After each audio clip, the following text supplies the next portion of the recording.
Ei, pessoal, nós estamos no lançamento do podcast da Celular. Esse é o primeiro episódio do Entre Irmãs e Imóveis. Eu sou a Adriana Magalhães, diretora de estratégias comerciais da Celular Netmóveis. E sou Daniela Magalhães, diretora executiva da Celular. E sabe por que a gente está aqui fazendo um podcast? Que somos apaixonadas pelo mercado imobiliário e queremos trazer para vocês muitos temas interessantes do nosso dia a dia, da nossa história. Nós vamos trazer as histórias dos imóveis que a gente comercializa, mas também vamos trazer temas com inovação, inteligência artificial, tudo que tem de tendência no mercado imobiliário. Além de tendências no morar bem, né? Na qualidade de vida, na arquitetura, nas tendências construtivas. O mercado da construção civil está pujante, temos muitas coisas para contar para vocês. E para quem ainda não nos conhece, nós somos uma imobiliária de quase 50 anos, estamos focada na região sul de Belo Horizonte, trabalhamos com imóveis residenciais e comerciais, com aluguel e venda. Nosso propósito é trazer experiências felizes para os nossos clientes. A gente sabe que comprar, vender ou alugar um imóvel é um momento muito importante na vida de qualquer pessoa. E nós, como especialistas, queremos trazer a segurança e toda a especialidade para fazer o melhor negócio e que ele seja feliz.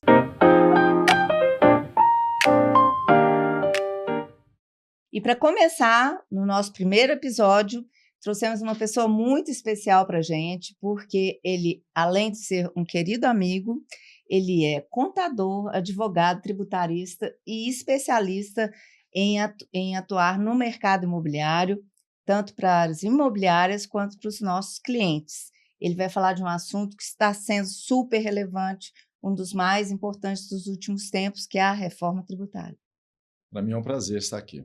Como eu já disse antes, lisonjeado com o convite, se eu puder contribuir com o podcast de vocês iniciando hoje. É isso mesmo? É isso mesmo. Nós vamos fazer algumas perguntas. Ok. E eu vou tentar respondê-las. As respondê-las. Dos clientes que eles têm nos feito dentro da imobiliária e trouxemos aqui para sermos porta-voz dos clientes. E vamos ver se eu consigo responder todas as perguntas, no sentido de que são assuntos muito densos, muito profundos, com consequências profundas e para pessoas que vão ouvir sedentas de informações, de orientações, porque há um desencontro de informação muito grande entre o que se responde na mídia, na legislação e em relação a uma interpretação de tudo isso que sai. Então, a gente tem que tentar transformar a reforma tributária, as informações, numa linguagem mais, não vou dizer feijão com arroz, mas uma linguagem um pouco mais compreensível para aqueles que serão os usuários da reforma. Então, a primeira pergunta, exatamente para esclarecer todos nós que estamos aprendendo com você, por que a reforma tributária? Então, há mais de 40 anos atrás, já se falava em reformar as questões tributárias no Brasil, que são complexas, burocráticas, confusas, conflitantes entre si. E aí se fala há quase 4 décadas em reforma tributária. Então não é um assunto novo. Não nem para vocês, novo. Tributaristas, advogados. A necessidade da reforma não é um assunto novo. O nascimento desse projeto da reforma tributária, ele é novíssimo para todos nós. Então as reações no mercado, na sociedade, são as mais diversas. Há aqueles entusiastas com a reforma tributária, há aqueles que estão muito enraivecidos com a reforma, porque mudança de hábito incomoda, né? A mudança de comportamento incomoda. Então, a gente precisa ter uma boa vontade para se adaptar às coisas novas. E a reforma tributária traz muitas coisas novas.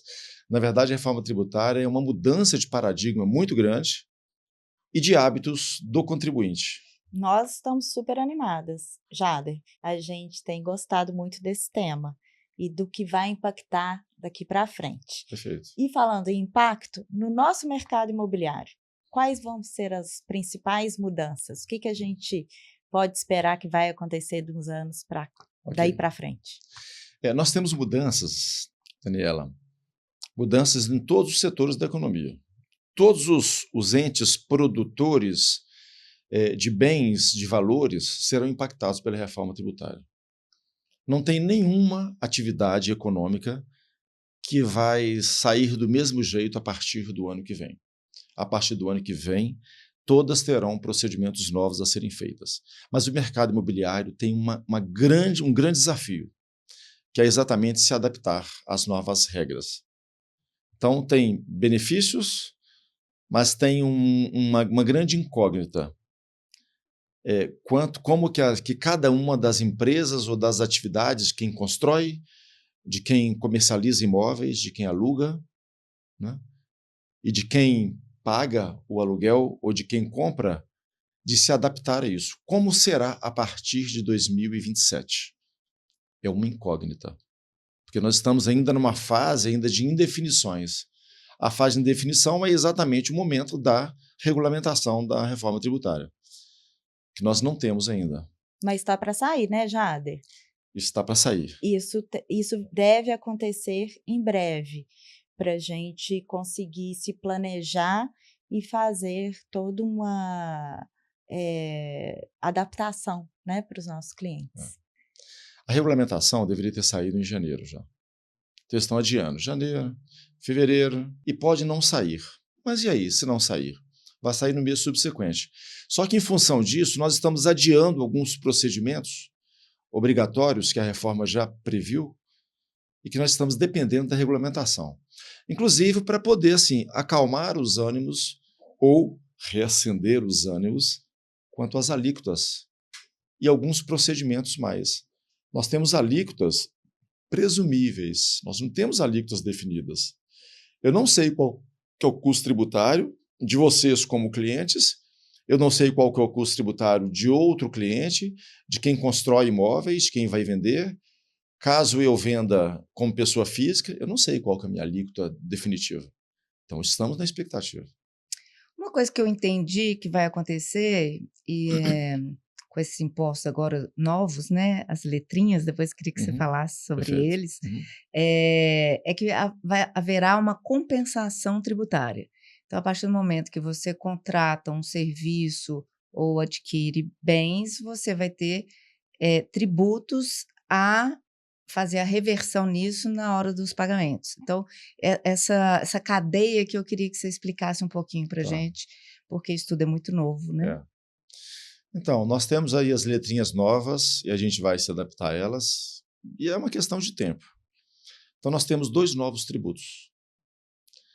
CBS, que quer dizer Contribuição sobre Bens e Serviços, e temos o IBS, que é o Imposto sobre Bens e Serviços. Então, nós temos 2 tributos novos. Para surgir esses 2 tributos, outros 5 vão deixar de existir. Então, o CBS, que é a Contribuição sobre Bens e Serviços, substitui PIS e COFINS. Então, eu deixo algumas siglas para trás e tem uma sigla nova, que é CBS. Então, CBS substitui PIS e COFINS. E temos também o IBS, que é o Imposto sobre Bens e Serviços, que substitui ISS, ICMS e o IPI. Então, eu tenho uma troca de 5 tributos por 2. Se fosse só isso, estaria tudo bem. Bom, né? Seria muito fácil. Né? E, de fato, isso vem facilitar, porque eu tenho uma administração não mais de 5 tributos, eu passo a ter de 2. E aí, respondendo o restante da sua pergunta, Adriana, nós temos um sistema agora que é o IVA. O IVA é o Imposto sobre Valor Agregado. Isso quer dizer o quê? Que eu não pago tributo sobre o total do meu faturamento, mas eu pago sobre a diferença, aquilo que eu agrego, aquilo que eu ganho na operação. Então, o nome Imposto sobre Valor Agregado não é um tributo em si, é uma técnica em que eu vou aproveitar crédito de uma operação anterior, quando eu compro o meu bem ou o meu serviço, vou agregar o que eu ganho em cima disso e vou pagar sobre o que eu ganho, porque eu vou aproveitar o crédito das operações anteriores. Vai evitar a bitributação? A bitributação é uma figura bem controversa dentro do universo tributário. Eu não diria que isso evita bitributação, mas nós estamos caminhando permanentemente para uma regularização tributária para evitar a bitributação. Mas o imposto de renda continua igual, né? O imposto de renda continua da mesma forma, ele não será substituído. Então, os impostos tradicionais para as pessoas jurídicas, que é o imposto de renda e contribuição social, continuam existindo. A contribuição social é o chamado CSLL. Mas a carga tributária para quem tem imóvel vai aumentar ou vai diminuir? Essa é a grande pergunta. E muitos proprietários de imóveis e construtora também nos perguntam. Eu diria que, de imediato, numa primeira análise, sim, há um aumento tributário. Há um aumento de custo tributário. Mas, como é um vir a ser, ainda que nós estamos dependendo da regulamentação, nós só vamos saber se realmente haverá um aumento do custo tributário após a regulamentação, definição de alíquotas e de alguns critérios. Por exemplo, uma empresa que constrói imóveis, vai aumentar a alíquota dela? Sim. Mas, por outro lado, ela vai poder aproveitar créditos de todos os insumos da construção. Coisa que ela não fazia antes para ISS, para ICMS, para PIS e COFINS, a depender do regime tributário que ela adota. Então, veja, vai depender que todos façam uma reengenharia tributária. É preciso repensar. Não dá mais para continuar com a mesma assessoria que sempre teve. Ou seja, quem está na retaguarda de todas essas operações de venda, de compra, são os contadores, os consultores tributários, eles terão que agora se desdobrar para pensar o caso concreto daquele cliente. E não dá para ser por pacote, não. Não adianta eu fazer um pacote de um cálculo, uma planilha para calcular qual que é o seu tributo, porque pode variar para você, pode variar para a empresa A, para a empresa B, porque vai depender dos hábitos de consumo de cada empresa. Por isso que não caberá às imobiliárias essa consultoria, né? Nós vamos ter de fazer isso direcionando para os contadores dos próprios clientes, para os tributaristas, não é isso? Como a imobiliária vai agir nesse momento? Quando você pergunta isso, você está dizendo o seguinte, em relação aos seus clientes. Não é? Aliás, eu tenho uma pergunta logo na sequência. Todos os clientes serão impactados? Toda a sociedade será impactada. Toda a sociedade será impactada. Inclusive no consumo. Por quê? Porque exatamente o tributo, sendo o sistema IVA, que é o acréscimo, que é a cobrança do tributo sobre aquilo que eu agrego, eu estou acumulando um custo no produto que vai acumular no produto final. Quem vai pagar o produto final? O consumidor. Seja o inquilino, no caso de vocês, seja o comprador de imóvel que compra o imóvel já pronto e acabado, seja eu como consumidor na prateleira de um supermercado. Então, o preço final do produto será impactado. Né? Eu perdi a primeira pergunta que você fez. Se as imobiliárias, então, têm esse papel de orientar os seus clientes. Qual o nosso papel de consultoria nesse caso? Então, veja, a imobiliária administra imóveis, faz intermediação de compra e venda, mas ela não dá consultoria tributária. E se vocês entrarem nessa seara, vocês estão sujeitas a incorrer em algum erro, porque não é o dia a dia de vocês. Agora, vocês podem repassar matéria pronta, assinado por algum profissional? Acho que sim. Eu acho que dentro do marketing de vocês, de cada vez mais estreitar os laços com seus clientes, de estar sempre presente, dando suporte, vocês podem mandar matérias assinadas por outros profissionais. Porque, como você falou, é caso a caso. Então, a gente pode generalizar, mostrar para eles a sua opinião e de outros profissionais, mas quem vai resolver qual a melhor forma vai ser o contador com ele, cliente, seja pessoa física ou jurídica. O contador, o advogado tributarista, né? Mas nunca vocês. Nossa orientação é assim assado. Isso é perigoso. Sim. Porque senão amanhã o seu cliente fala, conforme a orientação da imobiliária, eu agi assim, assado. E isso redundou num erro futuro. Então, não é isso, não se deve fazer isso. Quem tem conhecimento é quem faz a declaração de imposto de renda, por exemplo, né? Que conhece exatamente todo o patrimônio, qual é o hábito também de consumo, igual você próprio falou, do cliente. Mas na hora que a Adriana perguntou se todos os clientes vão ser impactados, me veio a lembrança de contar aqui para todo mundo quem é o verdadeiro contribuinte agora do CBS e do IBS. Fala pra gente. Perfeito. Ainda sobre o tema anterior, vale uma frase interessante. O seguinte, vocês vão administrar e aplicar aquilo que a legislação atribui a vocês, como imobiliária, né? Mas a definição tributária futura, no impacto do cliente, ele deve buscar a assessoria dele. Então, busque o seu contador, busque a sua assessoria contábil para que você saiba como fazer agora com esse rendimento que você tem, qual que é o custo tributário que você passa a ter, se você se enquadra na condição de contribuinte ou não, que é o que a gente vai responder agora, né? Então ele deve buscar a condição, essa orientação com o profissional. Tem coisas muito básicas. Então, a legislação agora, da reforma tributária, trouxe o seguinte: todas as pessoas jurídicas são contribuintes dos novos tributos, com exceção das empresas optantes pelo Simples Nacional. Essas continuam pagando o mesmo tributo, Simples Nacional, que, por sua vez, ele é composto de vários tributos. Vai ter impacto na alíquota do Simples Nacional? Em princípio, não. Mas pode ser que, em função da supressão de PIS, COFINS, ICMS, ICS, IPI, pode ser que as alíquotas do CBS e IBS venham a impactar na alíquota final do Simples Nacional. Mas isso é apenas uma conjectura que eu estou fazendo. Eu não sei absolutamente nada, ninguém sabe sobre isso. Quem é contribuinte? Estão todas as pessoas jurídicas e aquela pessoa física, proprietário de imóvel, que aluga imóveis para obter renda de aluguel a partir de 3 imóveis e com renda superior a R$20 mil por mês. Regrinha simples. 3 imóveis gerando mais de R$20 mil por mês.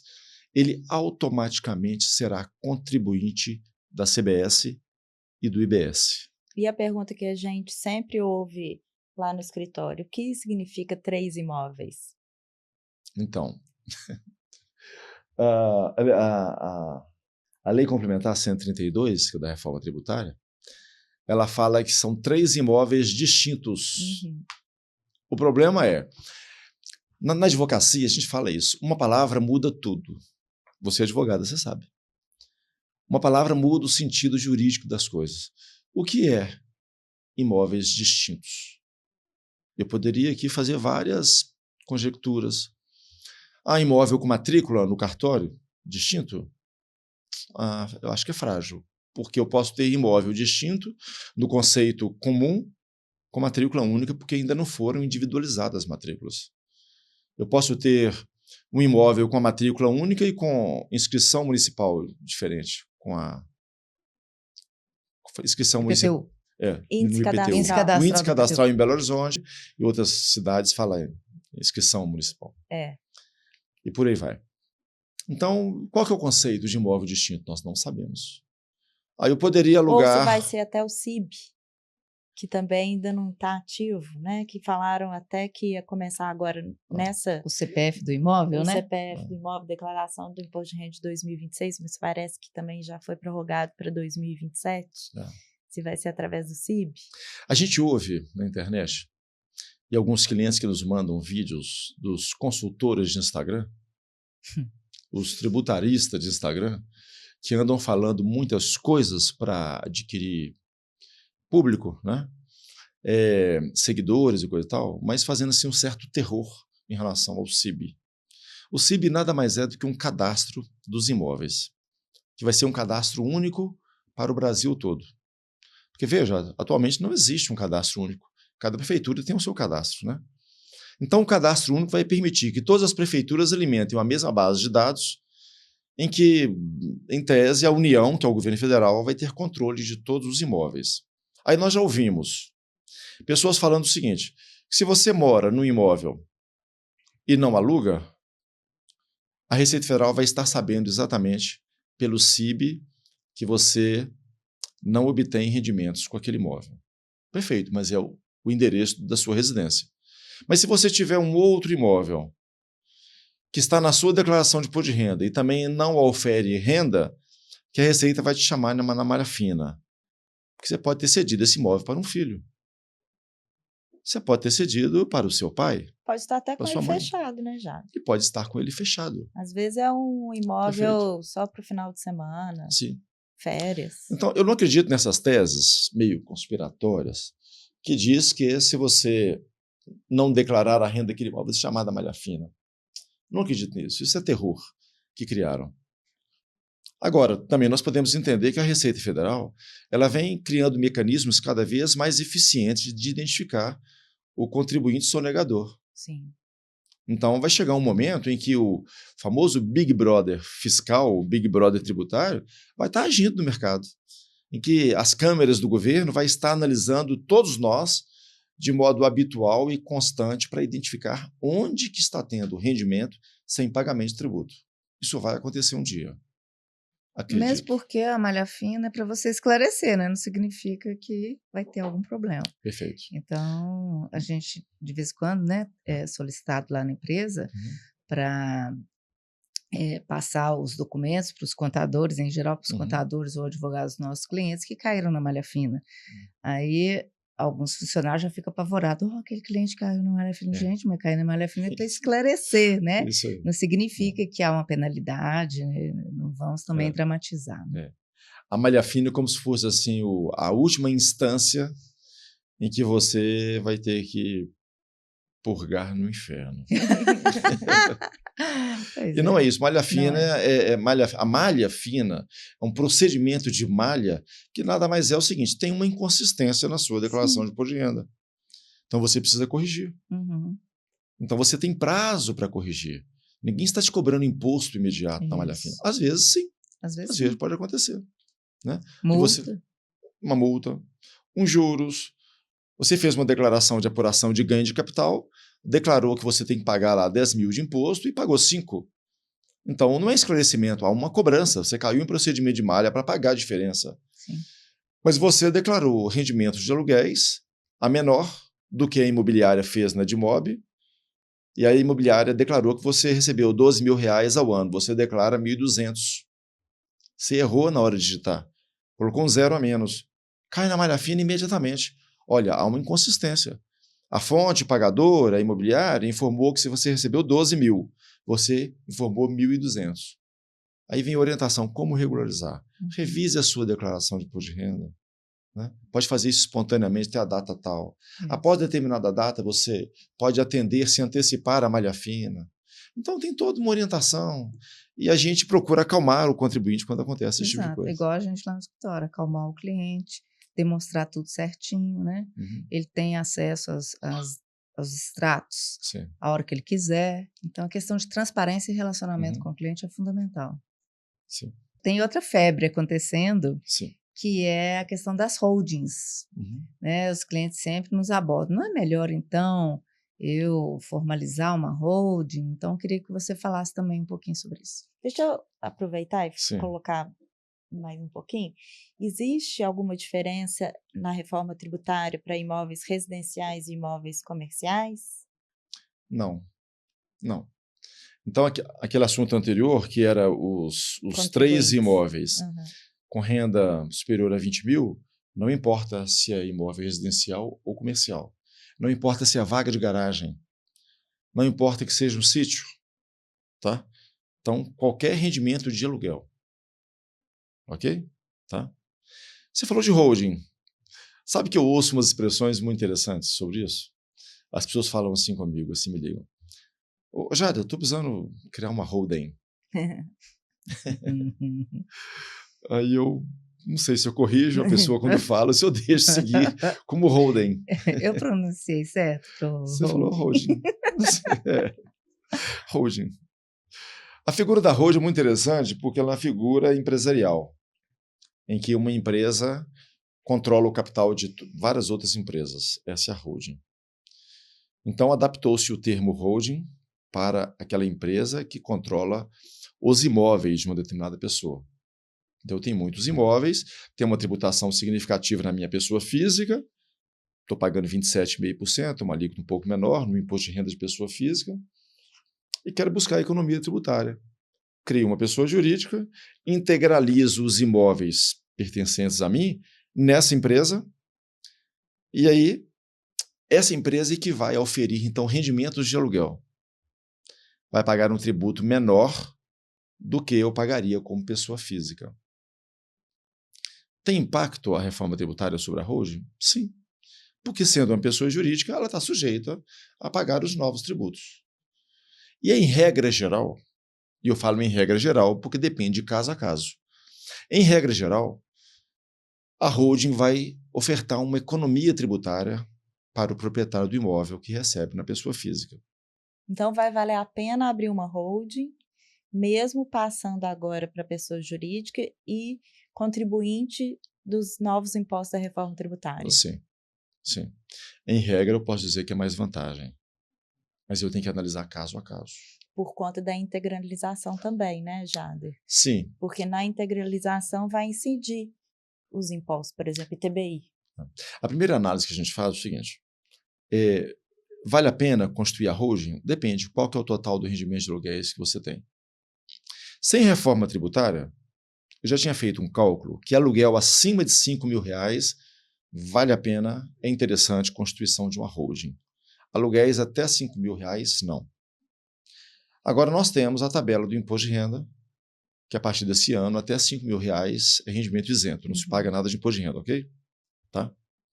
Então eu preciso refazer esse cálculo para ver se na circunstância atual, sem reforma tributária, se ainda é vantagem um rendimento logo acima de 5.000. Mas o fato é que a partir de 2026 nós temos tributos novos. Então, eu me dedicar agora a avaliar se vale a pena ser holding ou não sem reforma tributária não tem sentido, porque em 2027 nós temos os novos tributos. Então, em tese, é mais vantagem ser holding para pagar menos tributo. Mas é preciso avaliar caso a caso. Falou da nomenclatura. Em geral, as pessoas falam holding familiar. Como que é essa questão patrimonial, se realmente pode colocar imóveis, por exemplo, eu e Daniela somos irmãs, vamos fazer uma holding, imóveis nossos, a gente coloca, ou eu posso fazer a minha holding, ela faz a holding dela. Como que é isso no dia a dia? Ok. Eu fiquei devendo uma resposta para a Daniela. Ficou. A questão do ITBI. Não foi? foi? Ah, tá, Né? do pagamento na integralização. Sim. Posso responder antes? Melhor. Ok. Então, nós temos um tema atual que está assim, bombando aí no mercado junto aos advogados tributaristas e os contadores que estão atuando nessa área na área imobiliária. É o tema 1348, que está no STF. O que é isso? Ajuizado, inclusive, por um advogado componente lá do grupo jurídico da IBMI, o escritório dele, que ajuizou uma ação questionando a imunidade do ITBI, questionando o pagamento do ITBI. A não imunidade. Né? A não imunidade, exatamente. No caso de integralização de imóvel, porque o artigo 156 da Constituição Federal, que trata exatamente do ITBI, que é a operação de intervivos, né? Que diz lá o seguinte: toda integralização de imóvel, em tese, ela é imune. Imune porque é uma figura constitucional. Ela é imune ao pagamento do ITBI, salvo se, e aí a exceção se esse imóvel, ao ser integralizado em realização de capital, essa mesma adquirente do imóvel, que é a holding, dedicar-se à atividade de exploração imobiliária, ou seja, explorar e administrar os próprios imóveis, seja para aluguel ou compra e venda. Havendo essa situação, ela não tem, então, direito à imunidade, ela tem que pagar o ITBI. E isso, muitas vezes, é um desestímulo para as pessoas criarem holding, porque ao pegar todos os seus imóveis e pagar hoje 3% em Belo Horizonte, na avaliação do ITBI, na avaliação do imóvel pela Prefeitura de Belo Horizonte, 3% sobre o total dos imóveis vai impactar fortemente no aspecto financeiro. E qual que é o planejamento tributário mais correto? Vamos ver qual que seria o custo tributário que você tem como pessoa física e qual será o custo que você terá como pessoa jurídica numa holding. Vamos ver em quanto tempo essa economia vai pagar o custo do ITBI que você vai ter de imediato. Isso pode levar 2, 3 ou 4 anos, a depender do caso. E isso desestimula, porque aí o contribuinte, o proprietário desses imóveis, tem que tirar do bolso um valor muito grande. Mas ele pode fazer isso escalonadamente. Ele pode integralizar um imóvel por vez. Ele faz o seu planejamento. E vai aos poucos migrando, vai gastando, tendo economia. e vai aos poucos migrando para não desembolsar um dinheiro muito grande. Acontece que lá no STF, que a gente estava na expectativa, está marcado o julgamento sobre isso entre o dia 20 e o dia 27, que encerrou sexta-feira, nós já tínhamos desde outubro alguns votos já favoráveis. Tinha 3 votos de ministros favoráveis, tivemos um quarto que foi desfavorável e veio o 5º favorável, então ficou 4-1 e seguindo os votos. E a gente na expectativa, entre o dia 20 e o dia 27, que tivesse mais 2 votos para vencer essa demanda, porque ia ser um grande benefício para o proprietário de imóvel. E aí, um dos votos apresentou um destaque. E quando apresenta esse destaque, nos quesitos todos lá, o processo vai ser analisado fisicamente, ou vai ser um voto presencial. Desculpa, a melhor expressão é essa. Vai ter voto presencial. Então, todos aqueles que já votaram vão poder votar, terão que votar de novo. Ou eles repetirão o próprio voto, ou eles serão influenciados pelas várias opiniões, porque há uma pressão muito grande dos municípios sobre isso. Eu não vou dizer que há lobby, porque lobby, embora não seja uma coisa ilegal, não seja uma fraude, mas falar que há lobby em voto de um juiz é bastante complexo. Mas há uma influência. Há grandes juristas influenciando os votos, dando opiniões, contratados pelas prefeituras, que perderiam o ITBI nesse caso, perderiam renda. Então, qual será o resultado? Agora não sabemos. E quando será isso? Não temos prazo. Então, eu diria para vocês e para os seus clientes que nós já conversamos, e aqueles clientes que me procuram, a mim, ao Alberto, ao nosso escritório, que estavam na expectativa de uma resposta. Posso constituir a holding? Estou com sinal verde para ir? Eu falei assim, não mais, nós voltamos a estaca zero. Agora eu vou dar liberdade para eles constituírem a holding pagando todo o ITBI, porque lá na frente o voto final, a sentença final desse processo, na modulação dos efeitos, pode retroagir. Ou pode não retroagir e iniciar dali para frente a imunidade. Porque a retroação da imunidade vai impactar fortemente no caixa das prefeituras. Entende? Sim. Então eu estava assim, muito ansioso e ao mesmo tempo... Se for retroagir, ainda por cima vão ser os últimos 5 anos. Então vai impactar muito mesmo. Eu estava muito na expectativa de trazer aqui para hoje, para esse nosso bate-papo, essa informação assim, quente, primeira mão para o mercado, no sentido de que a gente pudesse dizer, olha, o imóvel agora pode integralizar, é imune, 100% imune. Mas, infelizmente, a gente não tem essa informação. Vamos continuar torcendo, então, né? Porque isso vai ser muito importante para o mercado imobiliário. Sim. Vamos voltar à sua pergunta anterior? Vamos. Se você lembrar o que você perguntou. A holding familiar. Isso. Que eu dei um exemplo. Toda holding é familiar.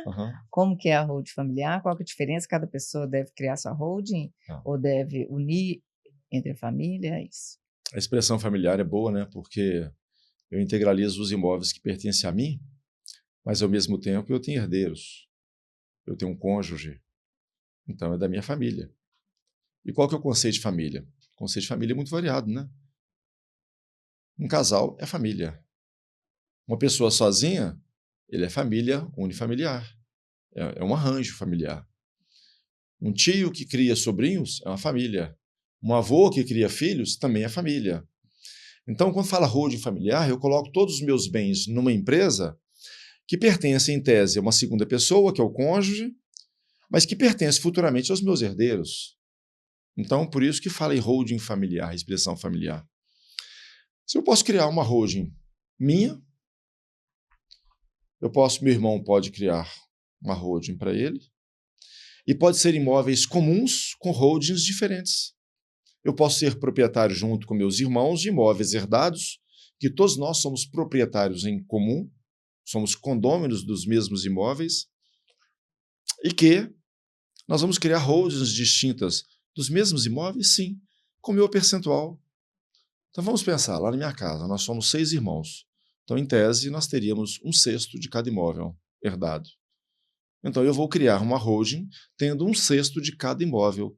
Meu outro irmão vai criar sua holding com 1/6 de cada imóvel, e assim por diante. E na sucessão, isso facilita ou dificulta? Na minha sucessão futura, isso facilita sobremaneira. Muito. Pergunta boa. Uhum. Pergunta boa, que inclusive é uma das teses que a gente defende, da necessidade das pessoas pensarem na constituição de holding. Sobre sucessão, se me permite, a gente fala sobre isso um pouco. Sucessão, então, é quando eu deixar os meus bens para os meus herdeiros, né? Eu serei sucedido por eles. Isso é um tabu para nós. Nós, brasileiros, temos tabu em falar da morte. Em outras sociedades mais avançadas, primeiro mundo, esse assunto sucessão ele é muito tranquilo para se falar nisso. As pessoas criam fundações com seu próprio recurso, já deixando para a posteridade para investir em determinado segmento. Sim. Seja de saúde, seja de assistência social. Educação. Então, educação, né? Muito legal isso, né? Legal. Que não é uma cultura nossa. Sim. Mas eu conheço uma fundação chamada Albina Araújo, que é dona de um prédio, inclusive, ele na Afonso Pena, onde fica o cartório de registro de pessoa jurídica, que é uma senhora, Sabalbina Araújo, que deixou um dinheiro para dar apoio assistencial em instituições e projetos caritativos. Então, ela vive de aluguéis de todos os imóveis que são revertidos para apoio e assistência social. Nós temos um cliente também que é uma fundação. Ah.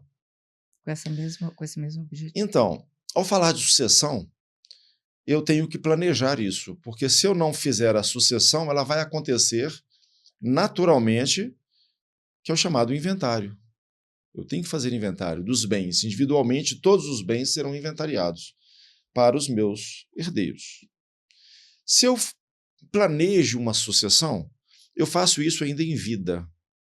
Para qual vantagem? Primeiro, eu vou evitar conflitos futuros entre os herdeiros, em quem que vai levar esse ou aquele bem, ou na administração de um bem comum, que todos serão herdeiros do próprio bem. Eu posso evitar custos para os meus futuros herdeiros, meus sucessores, evitar custo, e fazer um planejamento sucessório equilibrado. Eu faço uma transição equilibrada também. Eu saio do cenário da propriedade dos imóveis para já passar em vida para os herdeiros, mas sem sair da administração dos imóveis. Ganha agilidade também, né, Jader? Sim. Porque Sim. no processo de inventário, quanto tempo pode demorar? Exatamente. E sem ele, né, Exatamente. facilita muito. Então, já que a gente está falando de tributos, e o ITCD? Então, quando eu faço a doação em vida, eu vou pagar ITCD. O mesmo que meus herdeiros irão pagar. Aí é a holding que vai pagar. Sim. Na verdade, eu vou pagar o ITCD sobre as minhas cotas da holding. Porque os meus bens, eu tenho lá 5 imóveis, integralizei na empresa. Então, eu não vou agora deixar de herança, não são os imóveis, são as cotas da empresa que é a proprietária dos imóveis. Então, nós vamos ter que apresentar um balanço para a administração pública, que é estadual, Secretaria da Fazenda Estadual. Ela vai avaliar o balanço da empresa, para avaliar a empresa, que na reforma tributária será mais complexa essa avaliação da empresa. Tem uma expectativa aí de uma complexidade. Se permitir, eu falo um pouquinho mais na frente. Só terminei esse primeiro raciocínio. Então, vai ser feita a avaliação das cotas com base naqueles imóveis que estão na empresa. Os imóveis serão avaliados a valor de mercado.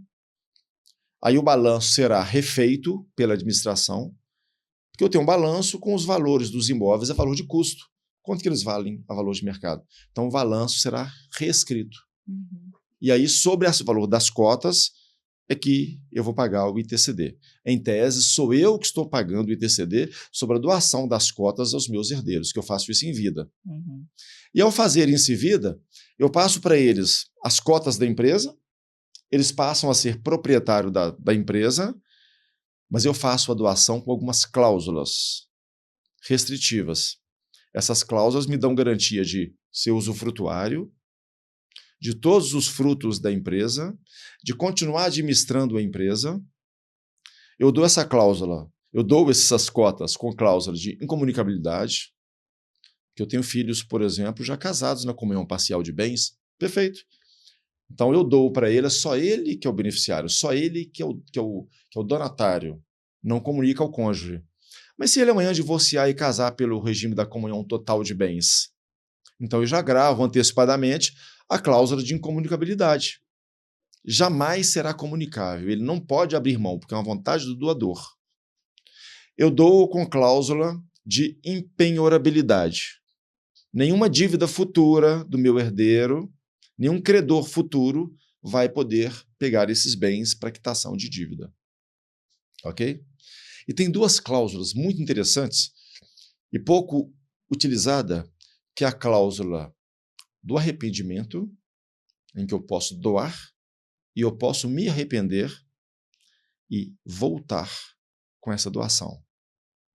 Em que situação que eu faria isso? Diversas. Eu posso doar para o meu filho, em determinado momento, meu filho está com um comportamento tal que eu julgo.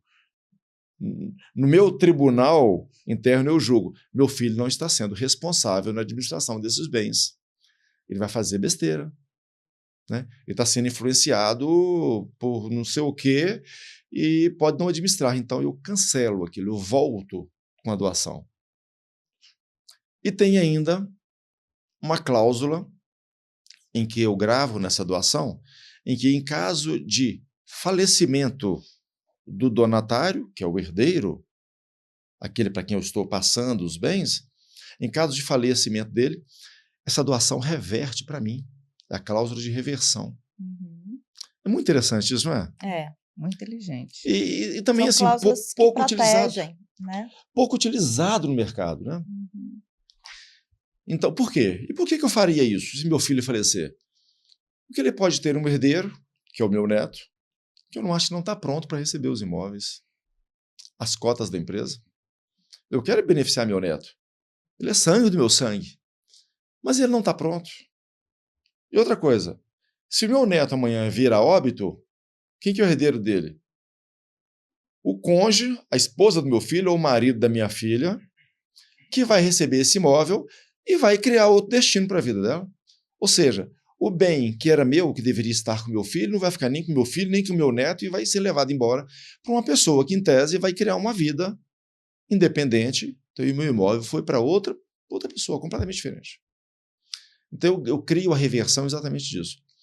Se amanhã eu quero beneficiar meu neto, ok, ele está adulto, responsável, sinto que ele vai ser meu herdeiro natural, mas eu tenho à disposição de 50% do meu patrimônio para doar a quem eu quiser, que é a parte disponível, e os outros 50% é chamado legítima, a legítima.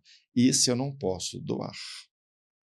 E se porventura eu fizer isso, que o cartório não sabe que representa os outros 50%, eu tenho que declarar que compõe a parte disponível.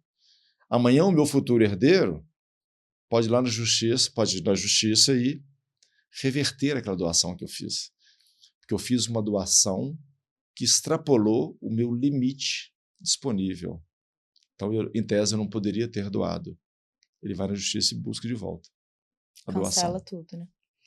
Ou seja, a sucessão tem que ser um planejamento. Sim. Se eu não faço planejamento, se eu não programo a minha vida futura, eu posso criar uma dificuldade para quem vai ficar. E, Adriana, então, na minha atividade como contador e como advogado, eu tenho visto muitos pais que, se estivessem aqui hoje, teriam repensado muito como educou e como que deixou os bens. Porque, assim, ele se ausentou por óbito e os filhos se tornaram inimigos. Sim, sabemos de algumas histórias. Eu tenho vários casos assim, que são inimigos por causa de bens após o falecimento do pai. Então, resolver em vida é uma forma de resolver os conflitos. Aí eu doei, mas por que você doou mais para fulano e menos para mim, pai? Porque eu quero, é a minha vontade. Então, a briga não é com ele, pode ser comigo. Depois que eu for embora, você pode continuar xingando e chutando meu caixão. Mas não vão brigar pro resto da vida, né, os irmãos. Então, a holding, a gente estava falando, né, dessa moda agora, desse tanto de consulta que a gente está tendo por causa da reforma tributária, mas, na verdade, ela vale para muitas outras situações, inclusive o planejamento sucessório. Sem dúvida. Ok, ótimo. Pensa no seu também.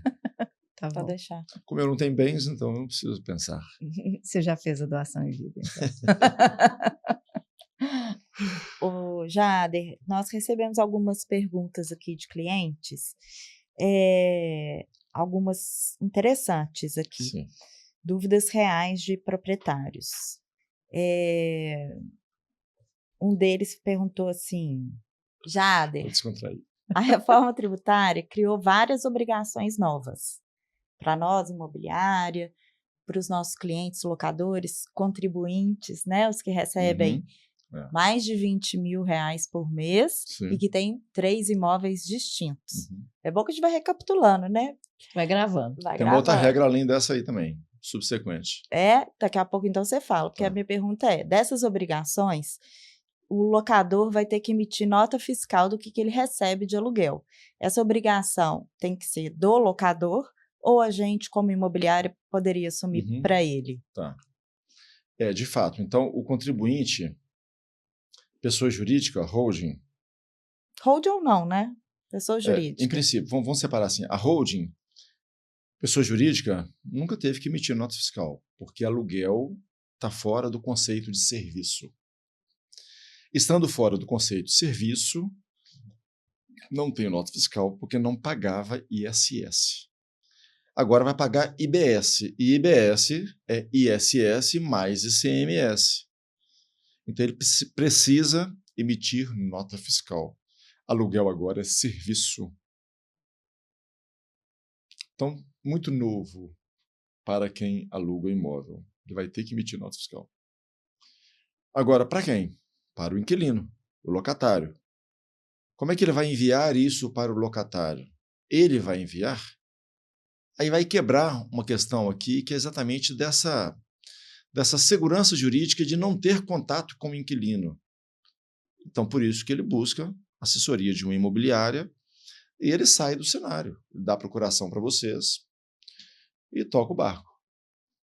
Então, quem vai enviar isso para ele? Não será ele. Mas talvez a imobiliária faria isso, de enviar a nota fiscal para o inquilino. Mas o inquilino precisa dessa nota fiscal? Talvez a maioria que seja pessoa física, que é o locatário, quem está do outro lado do contrato, não precisa da nota fiscal. Mas sendo uma pessoa jurídica contribuinte dos novos tributos, ele vai precisar da nota fiscal. Porque nessa nota fiscal vai ter crédito de CBS e IBS. Que ele vai poder compensar depois. Exato. E as pessoas físicas inquilinas? Talvez tenha alguma pessoa física inquilina que seja contribuinte. Sim. Ele paga aluguel, mas tem outras rendas de outros imóveis que não são imóveis de moradia.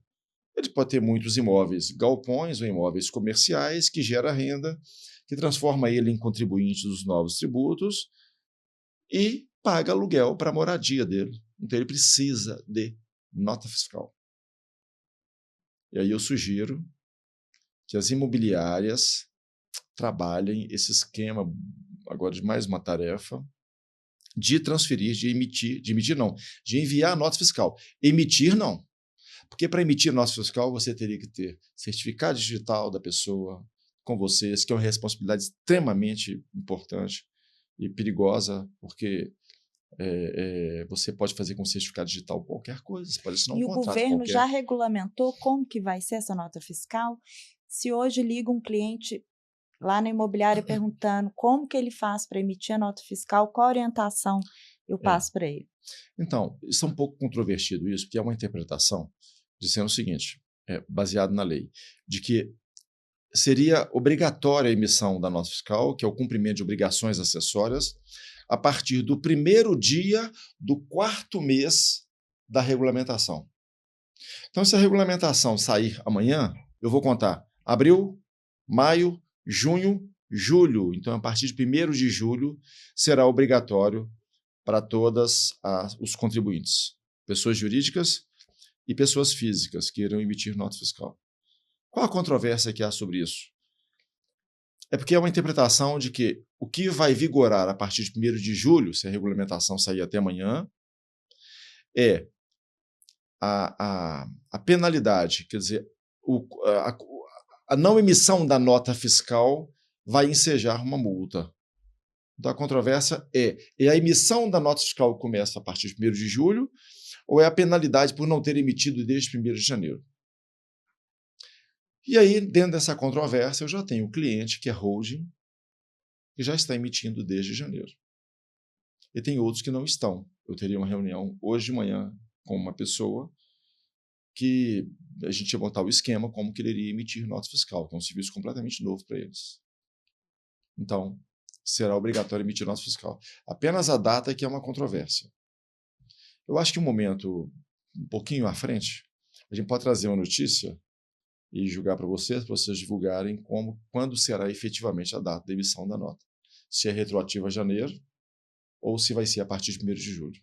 Okay? E, complementando uma resposta anterior, quem é contribuinte? A pessoa física com 3 imóveis, rendimento acima de 20 mil ou acima de 24 mil reais ao mês para qualquer número de imóveis.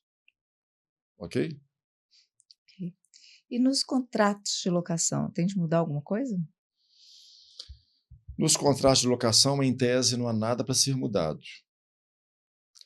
Mas, na renovação do contrato, o contribuinte, proprietário, o locador, ele vai passar a ter um custo maior. E nesse custo maior, ele vai absorver ou vai repassar isso para o aluguel? O novo aluguel do contrato novo, não na renovação automática anual. Sim. Porque a renovação anual não é a assinatura de novo contrato. Sim, já tem até o índice de reajuste eleito, né? Sim, geralmente IGPM, Sim. né? Mas o contrato vence daqui a um mês. Fulano, hora de renovar. Vamos renovar? Vamos. Qual o novo valor do aluguel? X. Pô, mas está muito além do reajuste e do IGPM, se foi eleito esse índice. Sim, porque o proprietário passa a ter novos custos tributários e o valor é X. Mas eu vou ter que pagar isso? Sim, é o consumidor. É quem está na ponta que vai absorver os tributos. Entende? E aí vai caber a imobiliária fazer essa negociação entre as partes. Dentro do valor de mercado. Dentro do e valor de mercado. subentende-se que o valor de mercado pode sentir, né, um aumento caso realmente o impacto para os proprietários seja relevante. Sim, mas aí você vai ter que ser provocado pelo proprietário. Sim. Ele que vai ter que dar o tom para você. Falar assim, olha, não dá para renovar, apenas na renovação, apenas com reajuste tradicional, o reajuste contratual. Eu preciso colocar algum custo a mais agora para o inquilino, porque eu vou ter um custo tributário. Sim, mas caberá também à imobiliária demonstrar para ele que se o custo for muito alto, ele vai perder o inquilino. Perfeitamente. E o imóvel vai voltar para o mercado Sem até dúvida. ser realugado. Então, vai ser uma questão realmente que vai precisar das imobiliárias intervirem, negociarem, ver o melhor para as duas partes. Que é o papel da imobiliária, né? Exatamente orientar e mostrar o que é devido. E buscar o equilíbrio. Se esse é o preço do mercado ou não. Isso. Jader, uma coisa que os clientes têm sempre perguntado é a respeito da emissão de nota fiscal. Ele nunca emitiu nota fiscal, seja pessoa física ou jurídica. Como que é isso? Aluguel agora é serviço? Pois é, exatamente isso. Aluguel agora é serviço. Antes da reforma tributária, aluguel estava fora do conceito de serviço. Não era obrigado a emitir notas fiscais. Agora se torna obrigatório emitir nota fiscal. Porém, uma controvérsia. E essa controvérsia é o seguinte: a legislação, a reforma tributária, a lei complementar, diz que será obrigatória a emissão de nota fiscal a partir do 1º dia do 4º mês após a regulamentação. A questão é que nós não temos a regulamentação ainda. Quando será? Aí é um caso, uma incógnita para o futuro. E por que emitir nota fiscal? Porque quem está na ponta, que é o inquilino, talvez seja contribuinte e precise da nota fiscal para se creditar dos tributos CBS e IBS. E uma pergunta muito importante que vem junto com essa, da emissão da nota fiscal. Nós, como a imobiliária que cuida desse contrato de locação, nós podemos emitir a nota fiscal para esse cliente locador? A sua nota fiscal, sim. A nota fiscal do locador para o inquilino, não.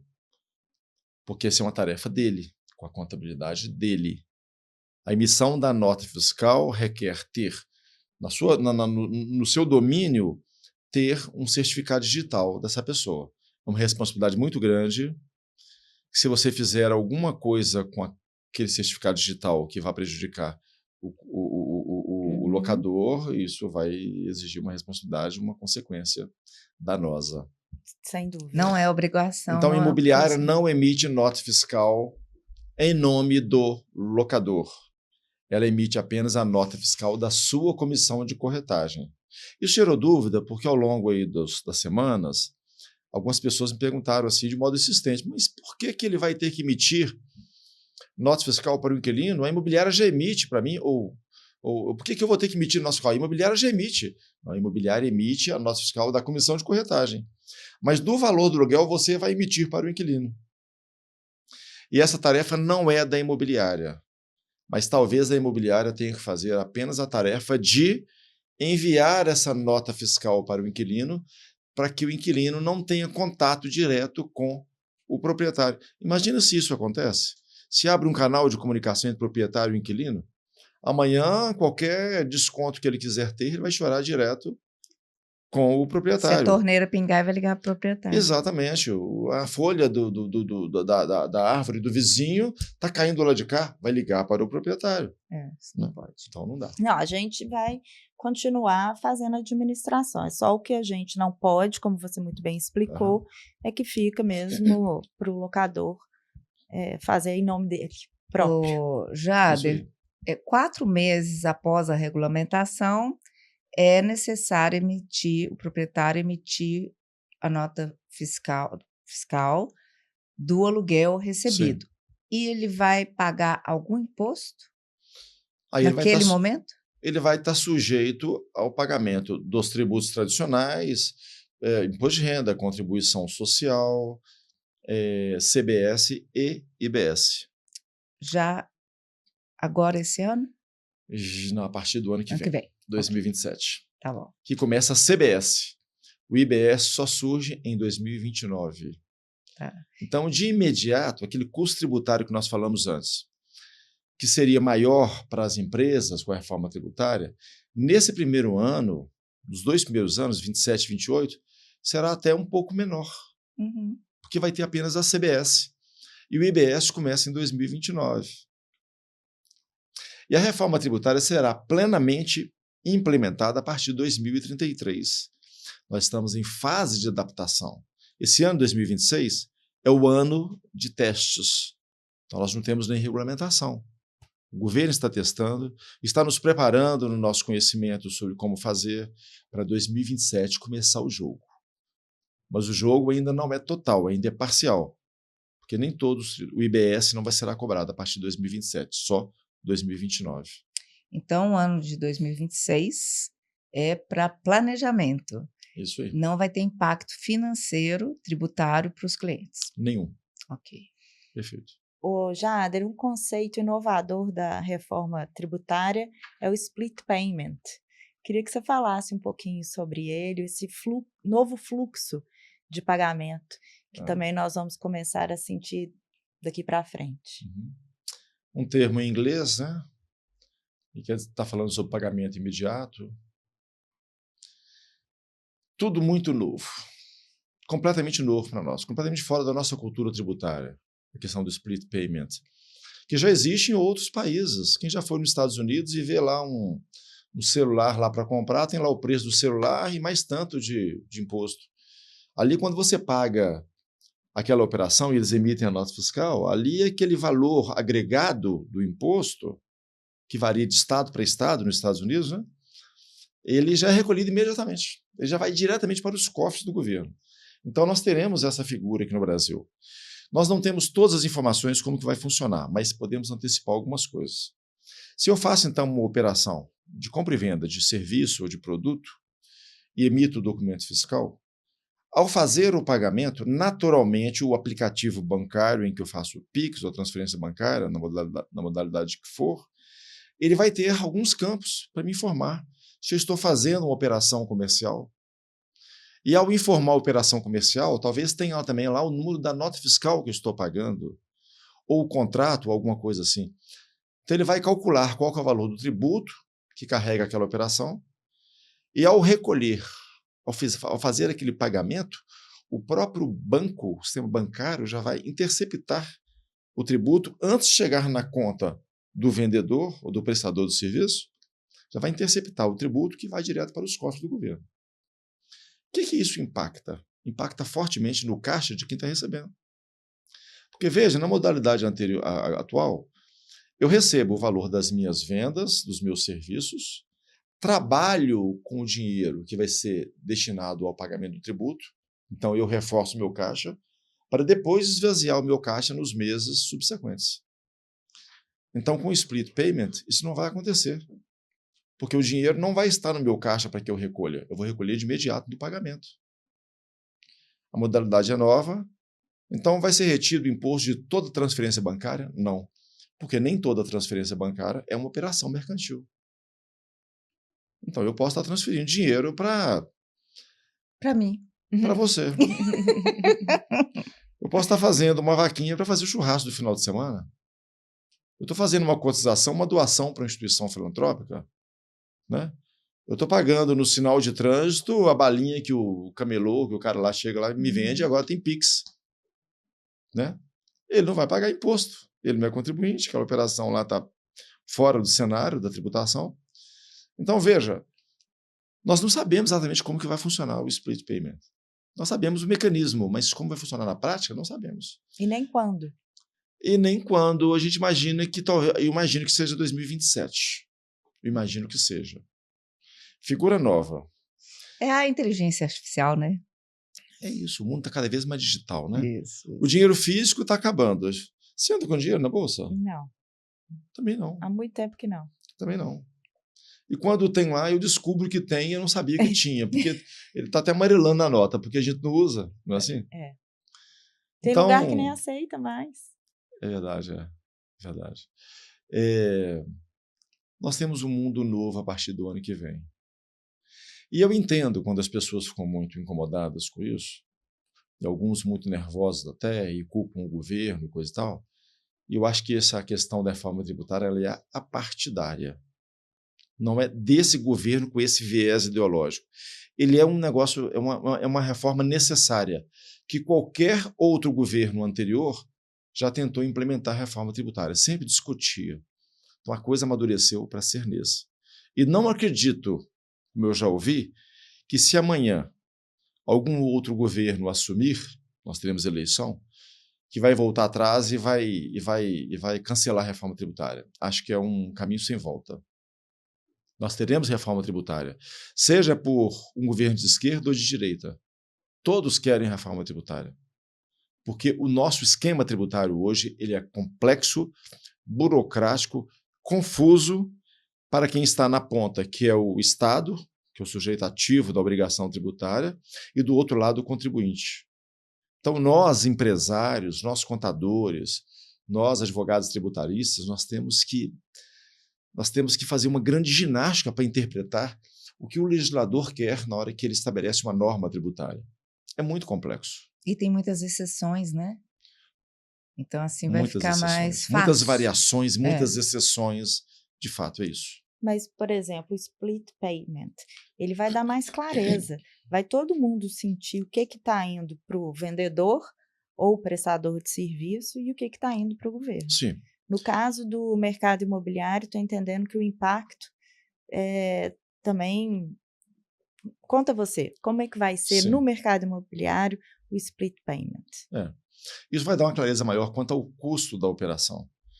Porque quando eu acrescento o cálculo do imposto, eu já estou fazendo um cálculo de quanto que eu estou ganhando naquela operação. Quando eu compro um imóvel por X, 1 milhão, vendo por 1.200.000, eu já sei que o meu custo tributário é X, porque eu já calculei, o split payment já vai me cobrar sobre os 200 mil. Quando eu for contribuinte. Ah, mas e o imposto de renda sobre o ganho de capital? Essa é outra história que continua valendo o imposto de renda sobre ganho de capital. Sobre o lucro imobiliário. Isso não vai mudar, porque imposto de renda não foi substituído. Né? Então, se eu sou contribuinte pelas operações de compra e venda, eu vou pagar CBS e IBS, mas vou continuar pagando imposto de renda sobre ganho de capital. Vamos falar um pouquinho de ganho de capital? Explica para os nossos clientes como que funciona o ganho de capital. Então, independente de reforma tributária. Sim. Né? Porque toda vez que eu ganho alguma coisa na venda de um imóvel, em tese, eu pago sobre aquele ganho. Qual que é o ganho? O ganho é o quê? O ganho é a diferença positiva entre o custo do imóvel e o valor de venda. Então, eu posso ter um imóvel com valor muito reduzido, porque eu comprei há muitos anos atrás, e que não chega a valor de mercado, esse custo, porque eu não posso atualizar para o valor de mercado. Algumas pessoas dizem assim, todo ano eu pego minha declaração de imposto de renda e acrescento um valor no valor dos meus imóveis. Não pode fazer isso. Só Por que tiver não uma pode? reforma, se A tiver não alguma ser coisa. que teve alguma reforma, algum motivo, Sim, né? Eu posso agregar benfeitorias, Isso. reforma, então um custo efetivo. Mas eu não posso simplesmente aumentar o valor do meu Atualizar imóvel. o valor. Não posso. Eu não posso atualizar o valor de mercado. Por que eu não posso? Porque não tem previsão tributária. Simples assim. Mas tem pessoas que... mas é verdade. Sim, Mas, então, eu não posso atualizar. Como é que corrige essa distorção? Porque eu comprei um imóvel há 20 anos atrás e ele não vale mais. O valor de mercado dele foi influenciado por beneficiamento na região. Tem uma via nova que dá acesso àquele bairro. Eu tenho agora padarias próximas, eu tenho farmácia, eu tenho escolas, eu tenho hospitais. Mais então, eu tenho uma série de benefícios, mais segurança. Né? Então, isso agregou no valor do imóvel. O imóvel está mais caro. Uhum. Mas o que eu paguei lá atrás foi menor. Então, eu tendo um imóvel que se beneficiou de uma série de circunstâncias, hospitais, farmácia, padaria, ônibus passando na porta, as vias que melhoraram o acesso. Então, o imóvel tem um novo valor de mercado. Mas quando eu comprei lá atrás há 20 anos, valia muito pouco. Como é que eu vou corrigir essa distorção para que eu pague menos imposto de renda?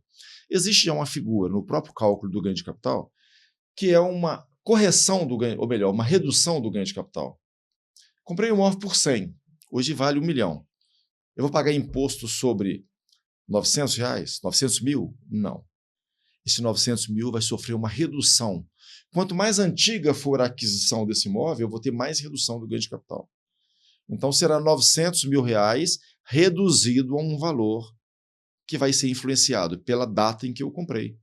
Por exemplo, se eu comprei imóvel antes de 1969, não seria nunca meu caso, mas se eu adquirir um imóvel lá atrás, e há pessoas ainda que tenham comprado imóvel lá em 1969, ou que recebeu ainda quando era criança, entende? Uhum. E hoje não é necessariamente um idoso. Aí, ele vai ter redução de 100% do ganho de capital, porque de 69 até 88 são 20 anos e a cada ano são 5%. 5 vezes 20, 100% de redução. Se ele comprou imóvel depois de 1969, em algum ano, até chegar em 1988, ele tem 5% de redução. Por exemplo, comprou imóvel em 1980. Eu tenho 80, 81, 2, 3, 4, 5, 6, 7, 8. Tem 9 anos, vezes 5, 45% de redução de ganho de capital. Tá? Depois de 88, nada mais acontece? Acontece. Eu posso pegar esse mesmo imóvel, comprado naquela moeda que não foi real, que não foi a nossa moeda atual, que é o real. Eu vou atualizar aquele bem para transformar aquela moeda no real. Eu tenho um mecanismo próprio de fazer isso, tem uma tabela de conversão de moeda. E a partir de janeiro de 1996, eu vou fazer a redução do ganho de capital. Então, tenho benefícios que se acumulam ao longo do tempo, de 69 para frente.